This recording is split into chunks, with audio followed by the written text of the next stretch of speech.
விஜயகாந்தை வளைத்து கூட்டணிக்குள் ஜெயலலிதா கொண்டு வந்தது போல நடிகர் விஜயை வளைக்க மேற்கொண்ட முயற்சிகள் தோல்வியில் முடிந்துள்ளது.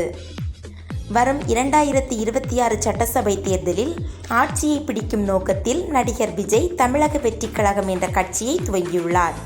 கூட்டணி அமைத்து தேர்தலை சந்திக்க திட்டமிட்டுள்ளார். ஆளும் கட்சியை கடுமையாக விமர்சித்தவர் அதிமுக பக்கம் திரும்ப மறுத்தார். அதிமுக தாவேகா கூட்டணி உருவாகும் என்ற தகவல் பரவியது.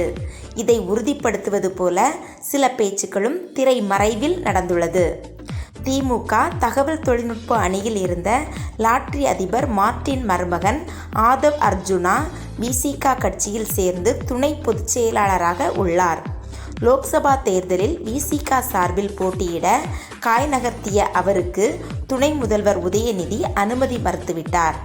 இதனால் கடும் கோபத்தில் உள்ள ஆதவ் அர்ஜுனா விசிக தலைவர் திருமாவளவனை முதல்வர் அல்லது துணை முதல்வர் ஆக்குவதற்கான முயற்சியில் இறங்கியுள்ளார். இதற்காக ஆட்சியில் பங்கு என்ற கருத்தை முன்வைத்து திமுக கூட்டணிக்கு நெருக்கடி கொடுத்து வருகிறார்.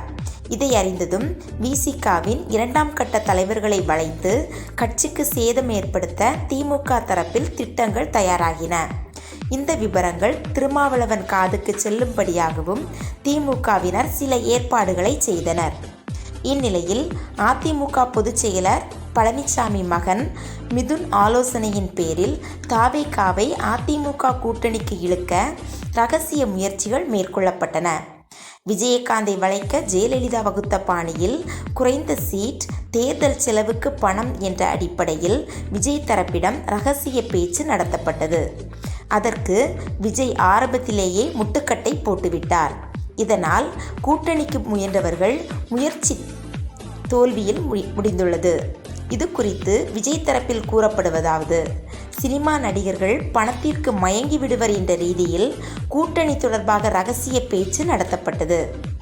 விஜய் கடைசியாக நடிக்கவுள்ள மற்றும் நடித்து வரும் படங்களுக்கான சம்பளம் முழுதையும் தேர்தல் செலவுக்குத்தான் பயன்படுத்த உள்ளார். ஒவ்வொரு தொகுதிக்குமான தேர்தல் செலவும் ஏற்கனவே திட்டமிடப்பட்டுள்ளது. எனவே விஜய் தலைமையை ஏற்கும் கட்சிகளுடன் தான் கூட்டணி என்பதில் எந்த மாற்றமும் இல்லை என்பதை விஜய் மேல்மட்ட நிர்வாகிகளிடம் கூறிவிட்டார். அதை மக்களுக்கும் தெளிவுபடுத்த வேண்டும் என்பதற்காகவே அதிமுகவுடன் கூட்டணி இல்லை என அறிவிக்கச் செய்தார். Thanks for watching. Like, share and subscribe the channel.